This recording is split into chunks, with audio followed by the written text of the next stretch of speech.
Paz e bem, estamos aí com o nosso Papo de Padre itinerante. A cada dia, a cada semana, um lugar especial, um lugar diferente, com pessoas diferentes. Está acostumado com o nosso papo entre padres, conversando, dialogando, tirando as suas dúvidas. Nós agora estamos indo ao encontro de situações, de pessoas que também vão trazer muita alegria ao nosso coração.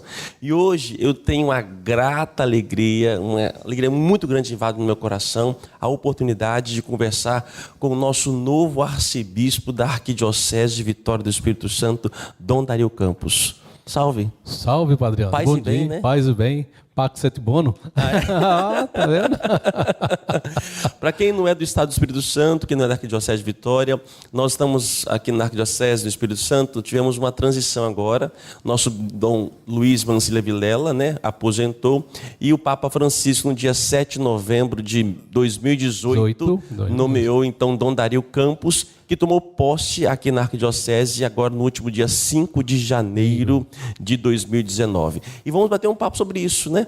E você que não é de outra diocese, é bom conhecer um bispo que chega, como é que é a experiência, a história de um bispo. Isso é muito legal, vale a pena para o nosso crescimento. Mas antes de mais nada, quero registrar os nossos patrocinadores que nos ajudam a manter esse programa no ar. Mais uma vez, Construtora Canal, marca de qualidade e confiança, Nogran Mármores e Granitos, o Hospital do Câncer de Muriaé. O senhor conhece o hospital lá, né, de Muriaé? O senhor esteve lá? Muito. Léo Varela, isso. Luciano Varela. Eles nos ajudam a patrocinar o nosso programa. Olha só, gente, que coisa boa. É um povo muito bom, povo de Deus. O Extra Bom e Extra Plus Supermercados, Óticas Diniz, Control Tech Contabilidade e Auditoria, tá bom? E agradece. E hoje, de modo especial, nós estamos aqui na chamado Ponta Formosa, Centro de Formação Dom João Batista de Albuquerque, um lugar bom para você fazer seus encontros, palestras, retiros, vale a pena conhecer aqui. Dom, quem é Dom Dario? Quem é Dom Dario? Dom Dario nasceu no município de Castelo, no Espírito Santo. Eu falo Castelo para o pessoal poder se situar, mas é um distrito bem pequenininho, chamado Mundo Novo. Então, eu sou da terra, sou do sul do estado, e aqui estou agora na capital do estado. E a sua experiência foi franciscana? Você desde sempre, a paróquia ela é franciscana? Não, o que aconteceu é o seguinte, aos 3 anos de idade, a minha família foi para o Rio de Janeiro. E dos 3 anos de idade até aos 19 anos eu fiquei no Rio de Janeiro. E quando eu acabei de servir o exército, aí eu entrei em Minas Gerais com os franciscanos, né? Então eu fiquei em Minas Gerais por 43 anos, né? Os franciscanos de Minas Gerais e extremo sul da Bahia, né? Somos da mesma família dos franciscanos aqui em Vitória, que estão no Convento da Penha e no Santuário Nossa Senhora do Rosário, não é isso? Isso, Nossa Senhora do Rosário, né? Eu acho. São ao mesmo. Inclusive, tenho a grata satisfação de ter na Paróquia Nossa Senhora do Rosário, um santuário, um ex-professor meu, que é o Frei Clarencio. Ah, é? É, você está vendo como que são as coisas? O mundo dá muita volta. E como ele já disse, então, Dom Dario Campos, natural de Castelo no Espírito Santo, nasceu no dia 9 de junho de 1948. No século passado, viu? Um mês depois da minha mãe. Minha mãe é 9 de maio de 48. Tá. E fez sua profissão religiosa em 10 de janeiro de 75. Isso. E fui ordenado em 8 de dezembro de 77. E ordenado bispo dia 26 de setembro de 2000. 2000. Eu sou tudo aí, século passado, final do milênio, viu? 18 anos de bispo? 18 anos de bispo. Fui ordenado em Belo Horizonte, na quadra esportiva do Colégio Santo Antônio, onde eu tinha sido diretor, né, por 10 anos. E aí, então, foi feita a ordenação. E naquela ocasião eu fui nomeado pelo Papa São João Paulo II para a Diocese de Araçuaí, lá no Vale do Jequitinhonha, já divisa com a Bahia, né? E lá eu fiquei 4 anos. Depois de 4 anos, o próprio São João Paulo II me transferiu para a Diocese de Leopoldina. Também Minas Gerais. Minas Gerais. Aí eu saí do norte, venho para praticamente sul, já divisa com o Rio de Janeiro, Diocese de Leopoldina, na Zona da Mata. Depois de 7 anos, aí já o Papa Bento XVI me transfere para a diocese de Cachoeiro. Aqui, aí eu volto para a minha terra.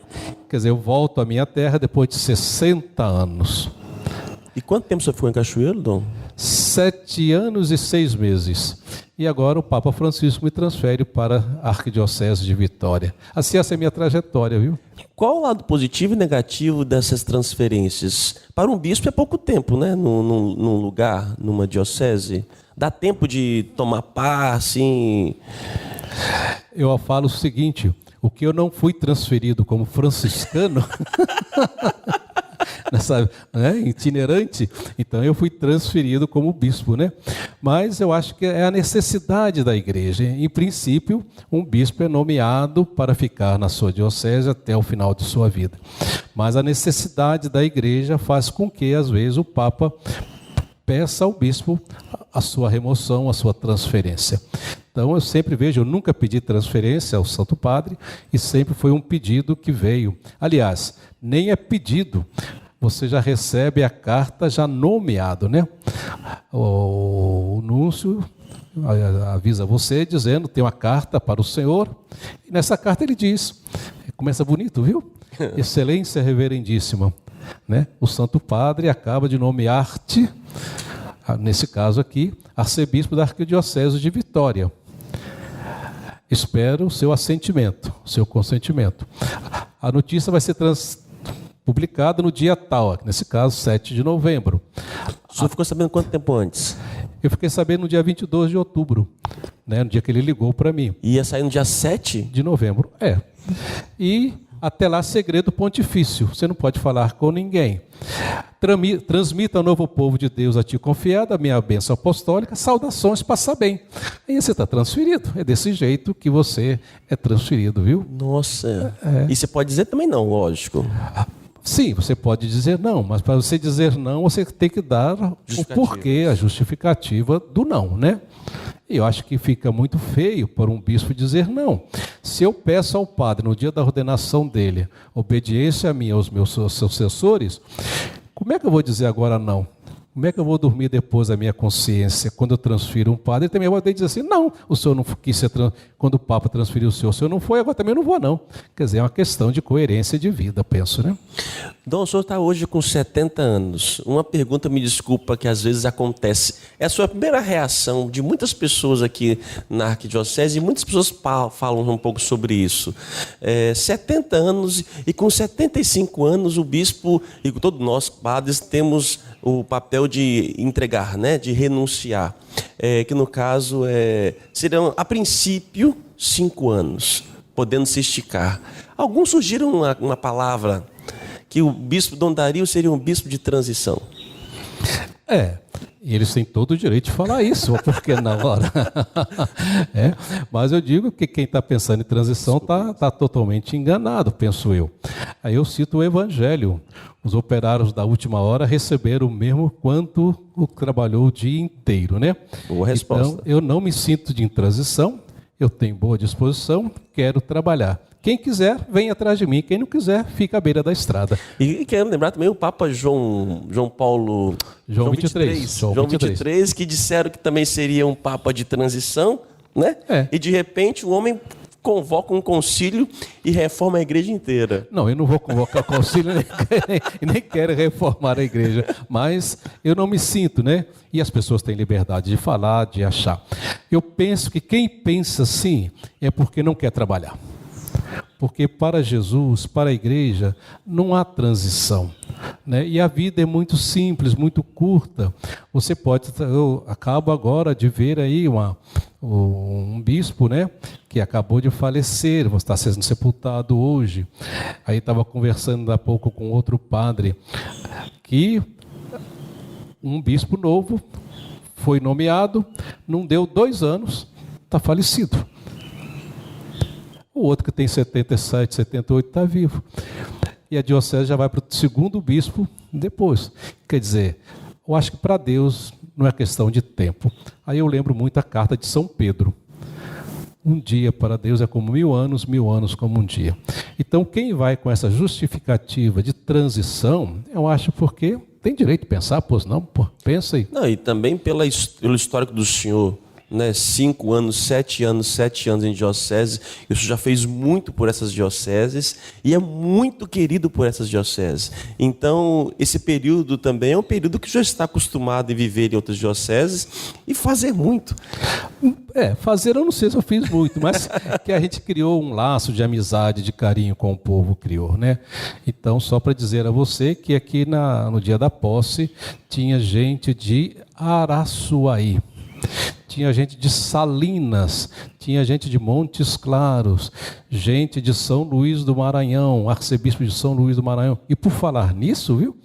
Ele estava aqui cheio de vida, o arcebispo de São Luís do Maranhão, viajou à noite para Belo Horizonte e no outro dia está internado no hospital com cirurgia. Então você vê que a vida é muito fácil. Esse negócio de dizer que a transição... Dom, alegria acho que resume um pouco a sua vida, né? O senhor é muito sorridente, pelo menos todas as vezes que encontro com o senhor, tive a oportunidade. O senhor é muito transparente, pelo menos parece isso, e fácil de acesso. Sim. Isso acho que é a questão que a gente traz de berço. A minha família é muito alegre, muito expansiva e muito transparente. Ai de nós, quando éramos criança, chegar em casa e falar uma mentira.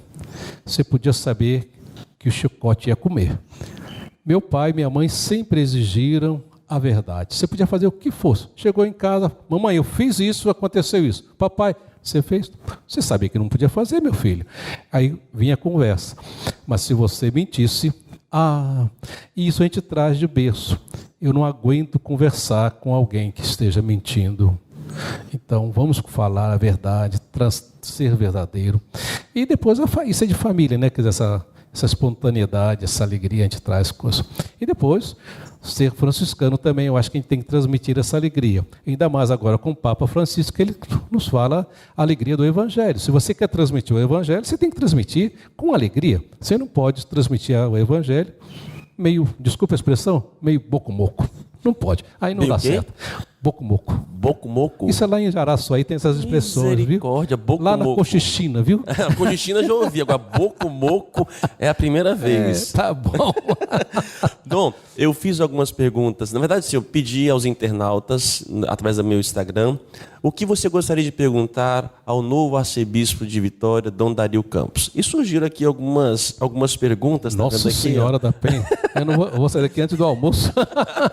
Se eu souber, eu respondo. Se eu não souber, eu digo, não sei. Algumas não são direcionadas ao senhor. Eu até falo, olha, essa pergunta que você fez, algumas aqui, não é o bispo, às vezes é outra realidade, é um pároco, não depende propriamente do Dom Dario. Mas, vamos lá, vamos pegar aqui.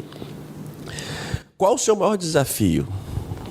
Eu não vou colocar aqui os nomes porque são tantas pessoas, vão ater as perguntas.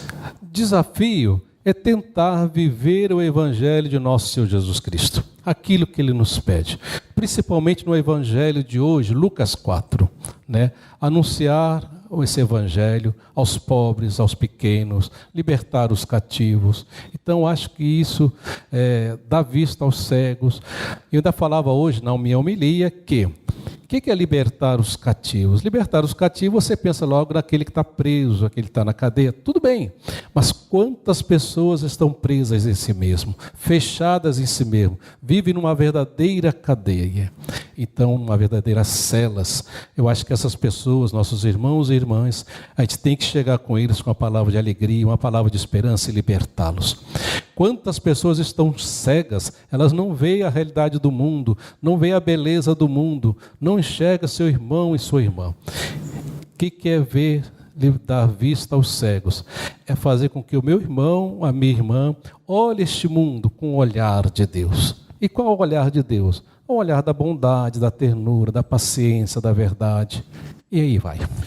Essas seriam as periferias existenciais que fala o Papa Francisco. O seu primeiro ato aqui na Arquidiocese de Vitória, publicamente, foi numa periferia, né?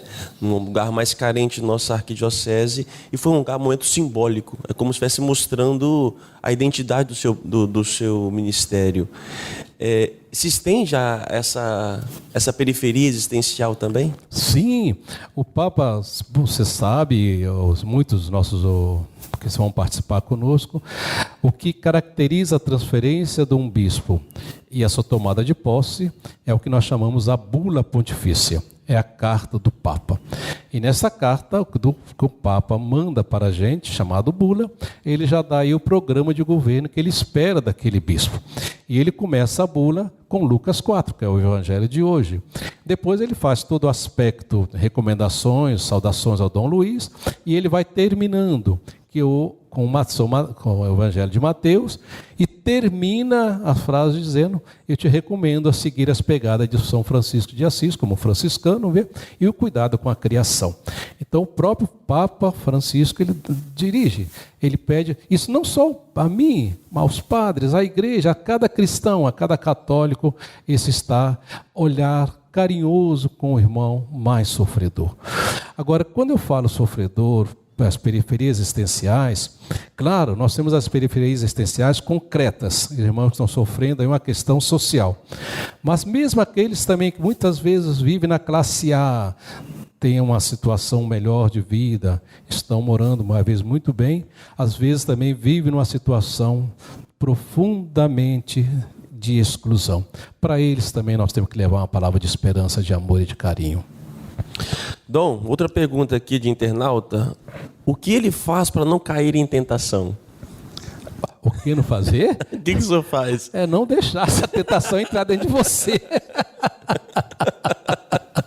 Né? É não deixar. Alguma coisa que o senhor tem de prática? A prática, primeiro, a recomendação, orai e vigiai. Isso é a orientação do próprio Senhor. Orai e vigiai para não cair em tentação. Eu acho que a oração é algo que está viva na vida da gente, no coração da gente, na terruna da gente. Agora, a oração, ela não pode estar voltada somente para você. Veja a palavra oração. Ela termina com ação. Então, a palavra oração te leva à ação. Agora, quando você não tem uma ação, a tentação fica muito mais fácil de entrar no seu coração. Dom Dario, embora o senhor esteja chegando aqui na Arquidiocese, mas o senhor tem experiência em outros lugares. Por que não proíbe os forrós nas festas dos padroeiros? Olha, eu não estou entendendo. Proibir? Porque essa pessoa, acho que ela não gosta do forró. Oh, meu Deus. Oh, meu Deus. Bom, eu não vou dançar porque eu não gosto de forró, mas o problema não está no forró, o problema está na pessoa. Você entende?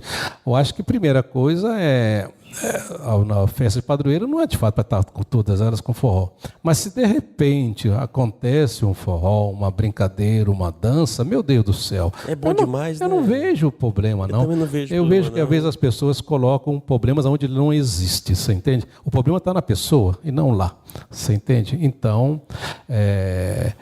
claro que a gente não vai divulgar, faça forró, sei lá o que mais, mas não é isso. O próprio Jesus estava numa festa de casamento, eu não sei, mas eu acho que naquele tempo deveria ter tido alguma dança lá depois, não sei. Tinha. Isso aí os exegeta, você mesmo, que divertimento, então, né? Acho que o divertimento ele faz parte do ser cristão, do ser católico, do anúncio do evangelho.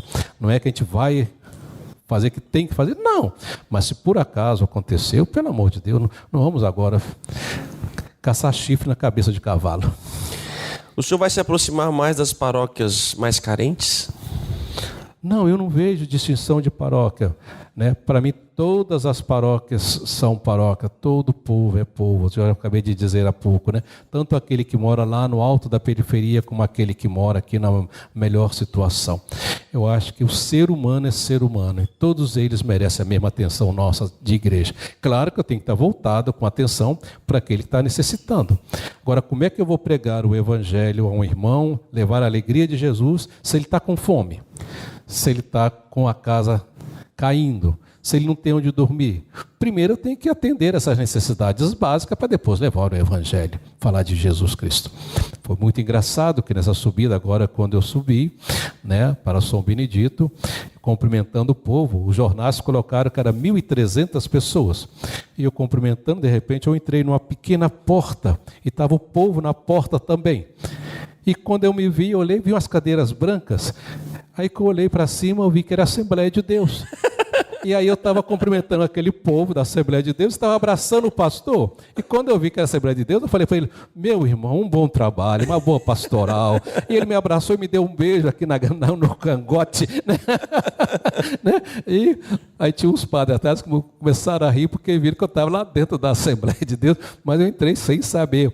Mas isso é bonito, quer dizer, você está para todo mundo, quer dizer, eu não posso fazer distinção de pessoas. O senhor é franciscano e cita muito o Papa Francisco, embora seja um jesuíta, mas assumiu a espiritualidade franciscana no seu pontificado. Ele é referência para o senhor?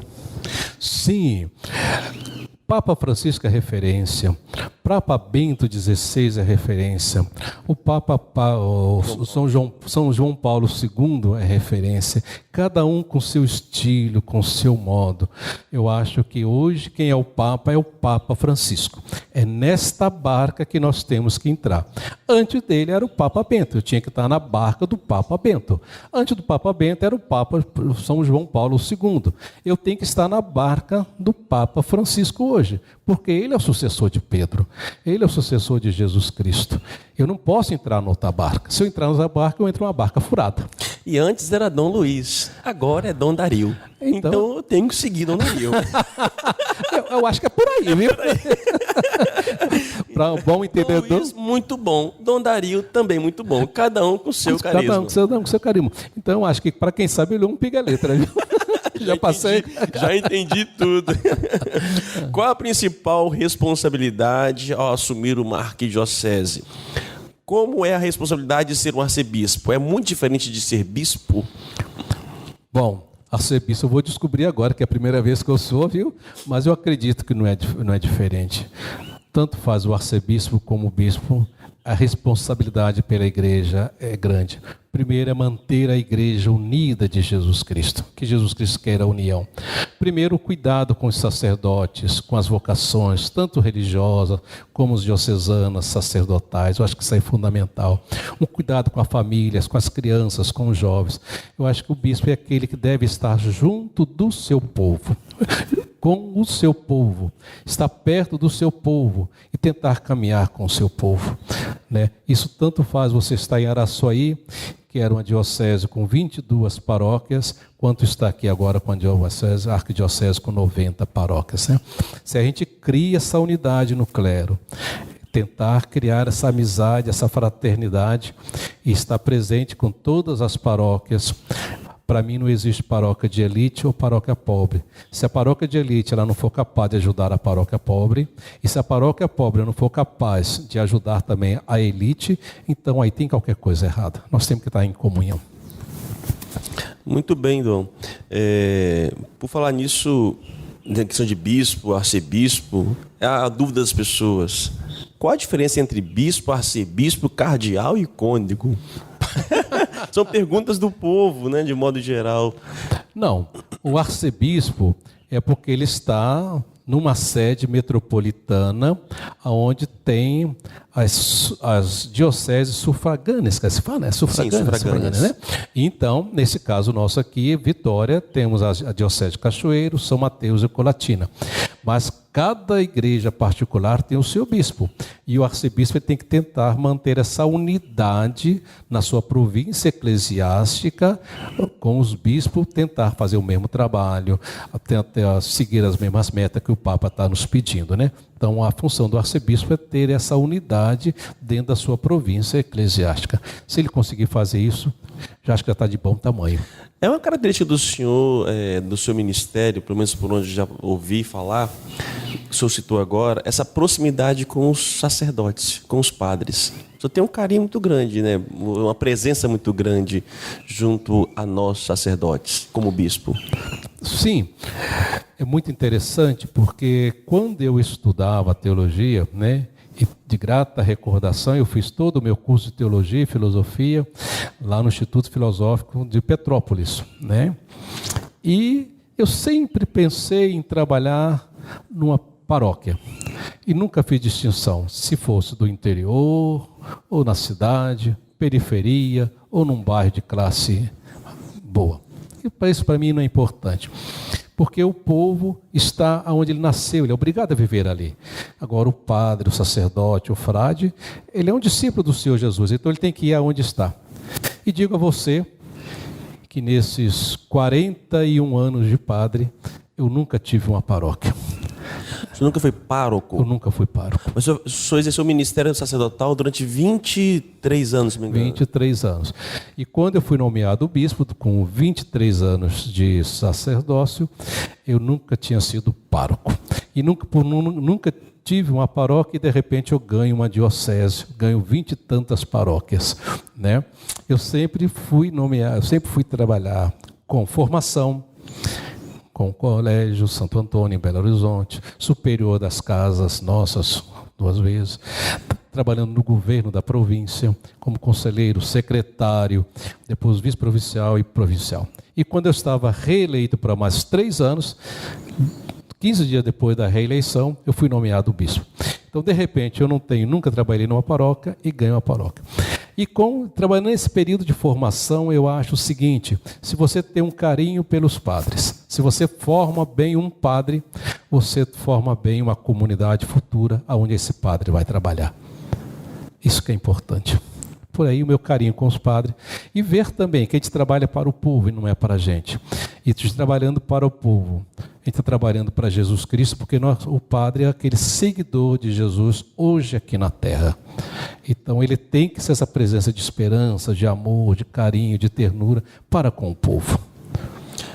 Não daria muito assim afável, amigo, mas também sabe bater o cajado. Já teve situações na vida que teve que, na dor... Ué, isso faz parte da vida, né? Isso faz parte da vida. Se quando as coisas não caminham como deve ser caminhada, isso é questão. Qualquer pai tem que colocar limite nos seus filhos. Tem que também, a questão do limite, eu acho que ela é muito importante. Eu acho que uma escola, uma família que cria os seus filhos sem limite, se ela não coloca limite, o mundo coloca. E quando o mundo coloca um limite, ele coloca com muito mais dor do que o pai e a mãe. Então eu acho também que a vida sacerdotal, o bispo ocupa a função de pai. Então ele tem que ser paterno, tem que ser amoroso, mas ele tem que saber que tem os limites também para o sacerdote com ele também. E se precisar puxar a orelha, por que não? E depois vamos tomar um café e vamos continuar a vida. Acho que o senhor respondeu essa questão. Qual a prioridade do governo da arquidiocese? Ou isso o senhor fará algumas mudanças? Embora o senhor esteja chegando na diocese, geralmente acontece isso, né? Quando a pessoa muda, acontece na paróquia, um padre muda, quer implementar o seu próprio jeito ou as suas próprias mudanças. Eu vejo aqui 2 coisas, Padre Anderson.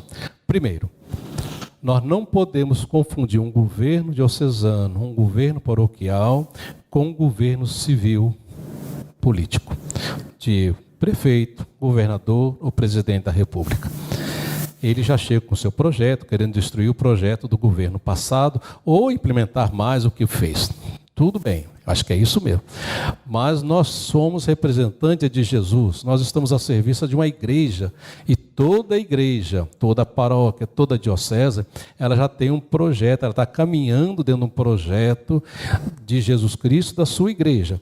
E nós ainda mais, nós fazemos parte de uma igreja no Brasil, que tem uma conferência dos bispos, e essa conferência, a cada 4 anos, escreve, aprovada por todos os bispos, as suas diretrizes pastorais, as suas diretrizes evangelizadoras.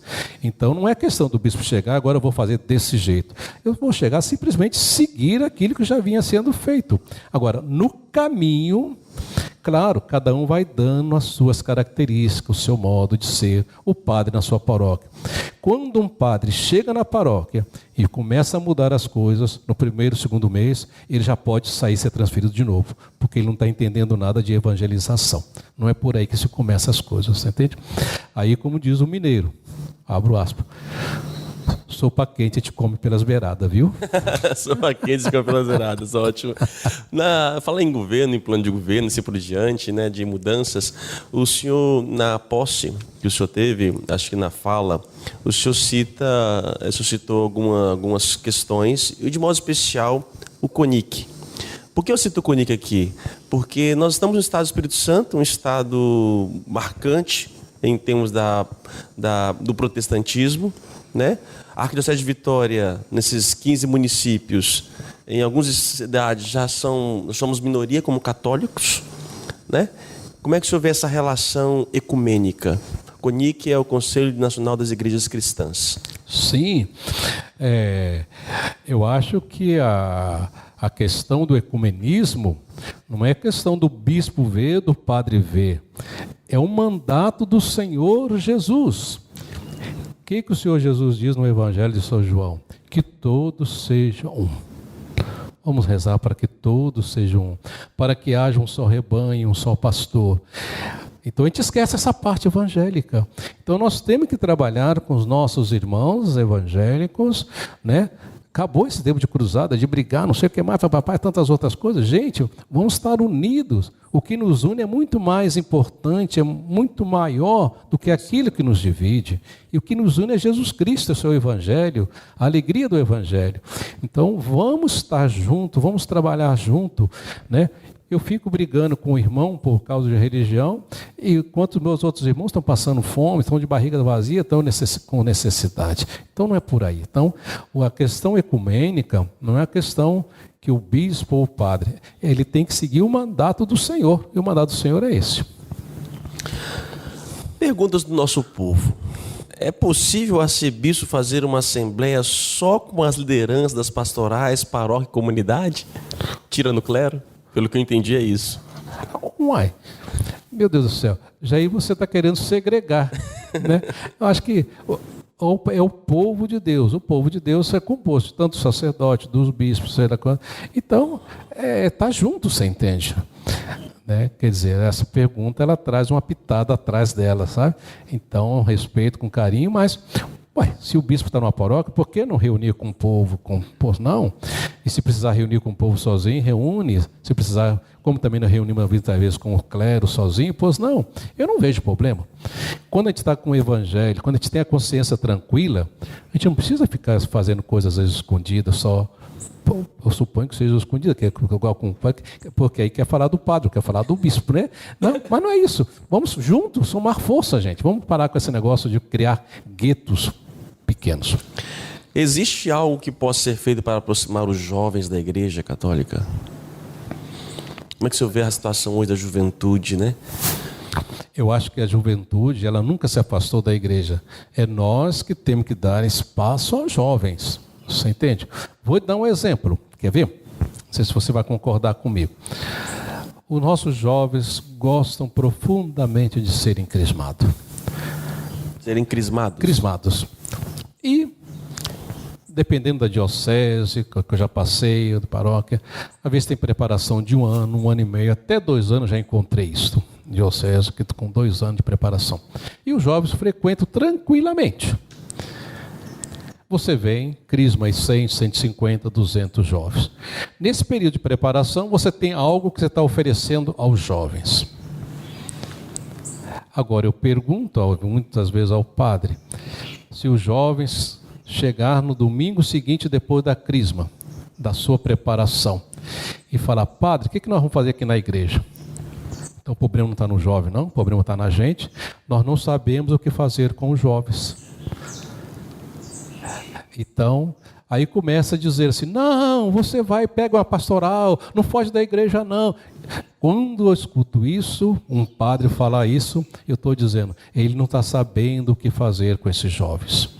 Quando o jovem, a comunidade, tem algo a oferecer à juventude, ela não se afasta da comunidade, da igreja. Mas quando não tem o que oferecer, então ele vai para outro canto. Qual o seu santo de devoção e por quê? Bom, aí já. Essa é mais fácil. Meu santo de devoção, primeiro se eu posso chamar agora, né? É São Francisco de Assis, que quis seguir Jesus Cristo, né? E eu tento seguir Jesus Cristo através daquilo que Francisco, mais ou menos, intuiu na vida dele e pediu para os seus confrades, né? Então, é São Francisco, Santa Clara. E hoje, na modernidade, assim, os nossos santos modernos estão aí, uma Madre Teresa de Calcutá, né? no São João Paulo II, por que não, no Oscar Romero, né, a gente vê aí.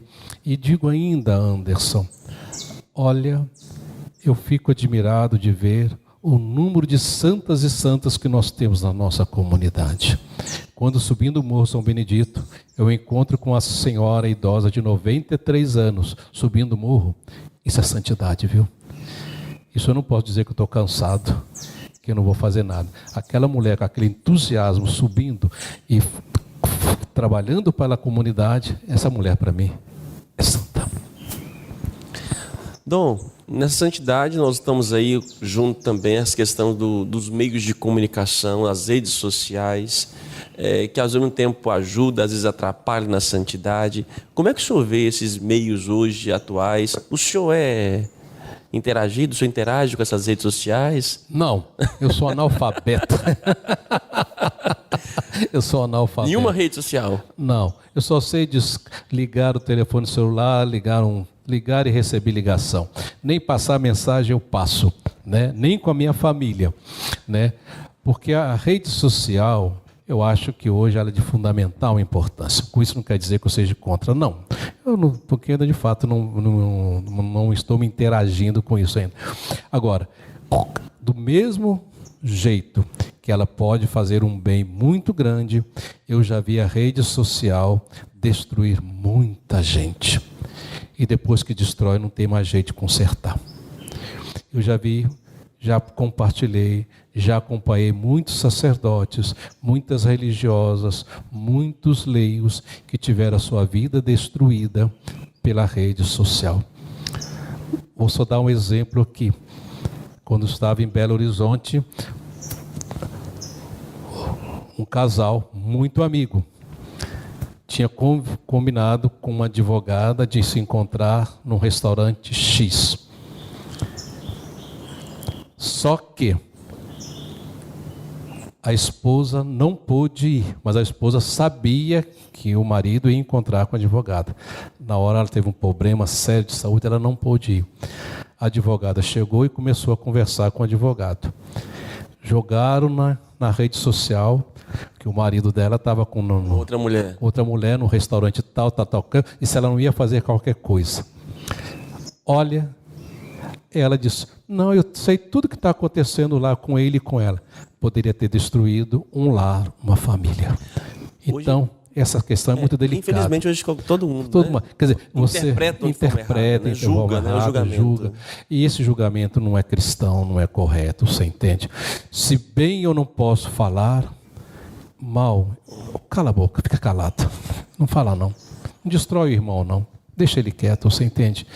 Não levanta falso. Quando alguém chega perto de mim dizendo, eu vi dizer, sei lá o que mais, estão falando, eu já corto na hora. Não estão falando, é você que está falando. Aí o pessoal diz que às vezes eu sou duro. Assume que você está falando, então você está botando a culpa nos outros? Ah, não, mas foi isso. Então não fala. Se você não tem certeza, não fala, fica calado. Guarda a sua língua. Vamos mudar de assunto aqui, agora um pouco mais polêmico, entrando do lado da política. Em tempos de intolerância em defesa do porte de armas, qual a posição da liderança sobre isso? Gente, quem é católico não precisa nem ficar com essas perguntas, pelo amor de Deus. O que o catecismo nos ensina? Não matar. E se você tem uma arma, você está numa possibilidade grande de matar. Porque mesmo se sendo atacado, você tem a possibilidade de matar. E o que diz a coisa? Não matar. Então, acho que isso também é um mandato do Senhor. Então, eu acho que nós, como católicos, não devemos apoiar essa questão de porte de arma. Eu acho que isso já foi discutido, já foi falado, e por que agora fica isso aí? Acho que, para mim, é uma questão solucionada. Agora, se o governo quer fazer isso, que ele aguente, então, com o número de homicídios que vai ter daqui a pouco. Mas que é triste a gente ver que nós estamos ainda discutindo porte de armas, quando a gente vê tantos irmãos nas portas dos hospitais com necessidade, e eu que venho de Cachoeiro, de uma Santa Casa de Misericórdia, onde tem um pronto-socorro 24 horas por dia, pelo amor de Deus, você entende? Não dá para se falar nisso. O que o senhor pensa sobre a teologia da libertação? Uai, Teologia da libertação. Aqui é IA. Uai, gente, toda a Sagrada Escritura é libertadora. Deus mandou Moisés libertando o seu povo. Se você começa a fazer toda a leitura da Sagrada Escritura, é libertadora.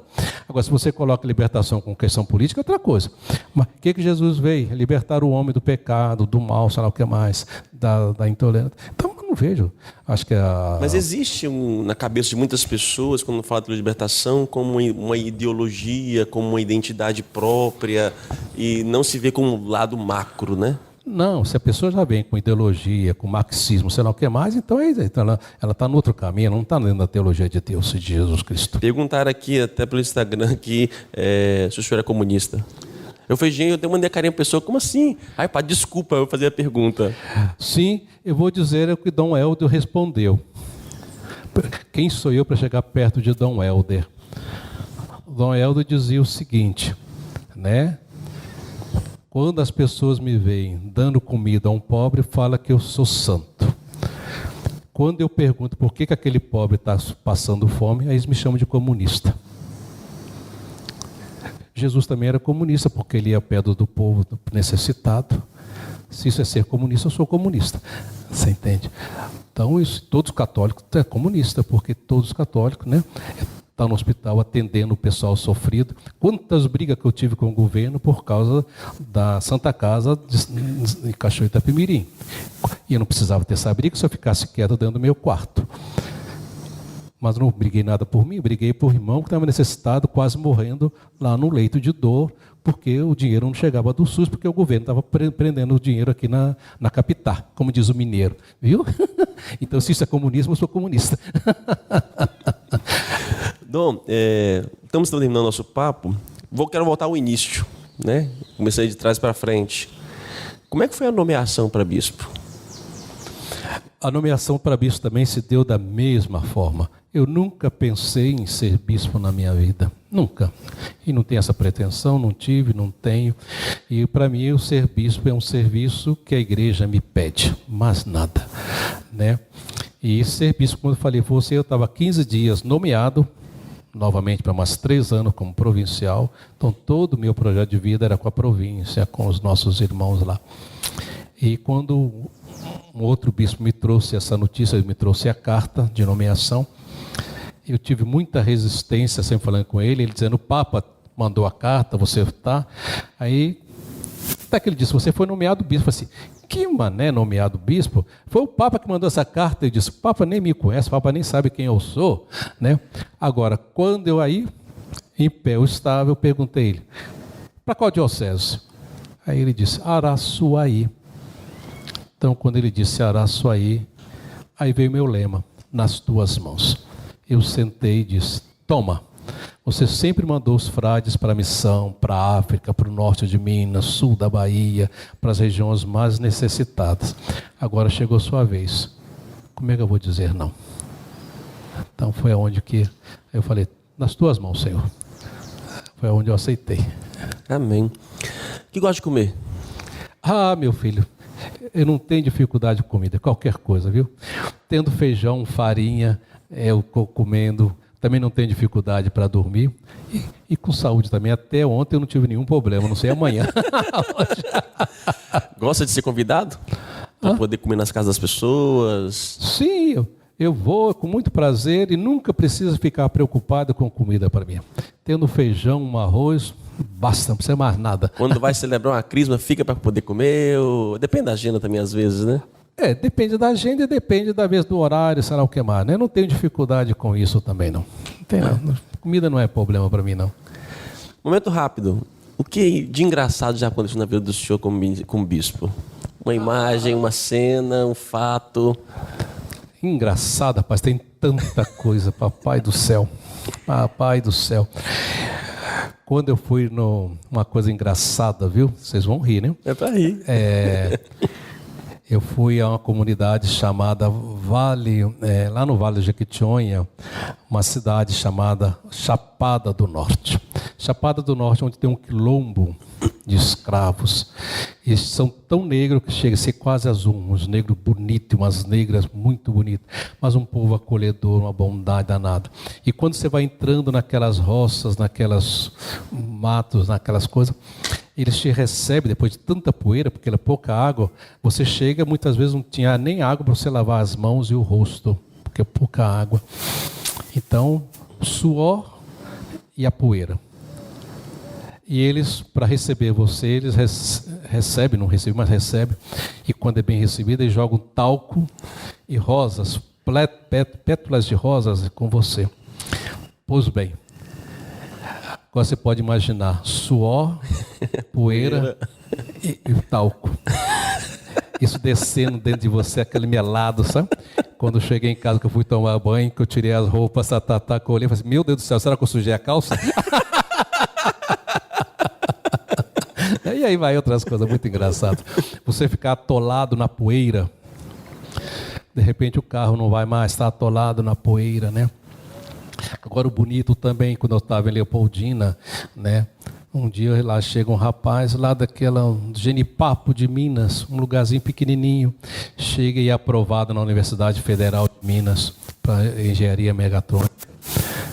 Então você poder ajudar um rapaz desse, ele hoje está no Canadá, uma firma o contratou. Você vê uma pessoa dessa subir na vida assim, eu acho bonito. Eu acho que isso a igreja presente, fazendo o seu papel.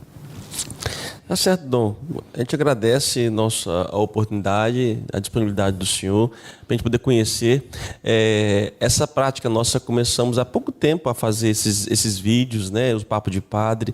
E eu gostaria, se pudesse voltar um tempo, de ter a oportunidade de ter essa conversa. Eu fiz com o Dom Luiz também, e foi muito positivo. Só que foi no final já do seu governo.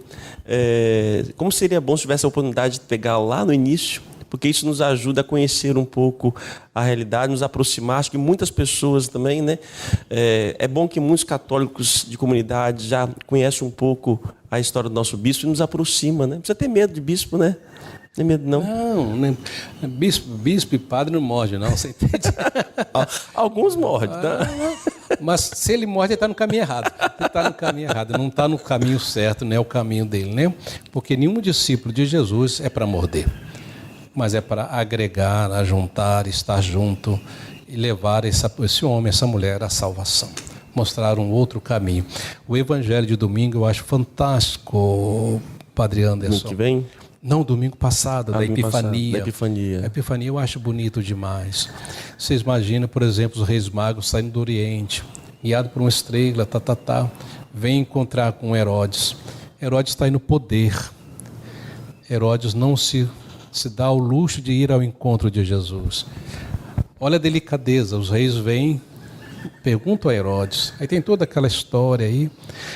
Herodes não sai do seu lugar, eles vão e encontram com Jesus, oferecem o seu presente, e depois, todo mundo sabe, guiado pela estrela, eles retornam à sua terra por um outro caminho. Cada vez que você encontra com Jesus na sua vida, cada dia, cada hora, cada momento, você retorna sempre por um outro caminho. Você nunca mais volta pelo mesmo caminho. Quando alguém está dizendo que católico era assim há tantos anos, tem que ser assim, ele ainda não encontrou com Jesus. Porque toda vez que você encontra com Jesus, você retorna por um outro caminho. Muito obrigado, Dom. Dê para nós a bênção, abençoe o nosso povo. É com muita alegria, né? O Senhor esteja convosco. Ele está no meio de nós. Desça sobre nós a bênção de Deus Todo-Poderoso, o Pai, o Filho e o Espírito Santo. Amém. Amém. Um dia alegre para todos. Amém. Muito obrigado. Até o nosso próximo Papo de Padre. Agradeço. E você pode nos ajudar a patrocinar este canal, né? É graças à sua contribuição, porque custos são muito altos para poder transmitir e levar a palavra de Deus, levar também as pessoas de Deus até você. Muito obrigado e boa semana. Deus abençoe.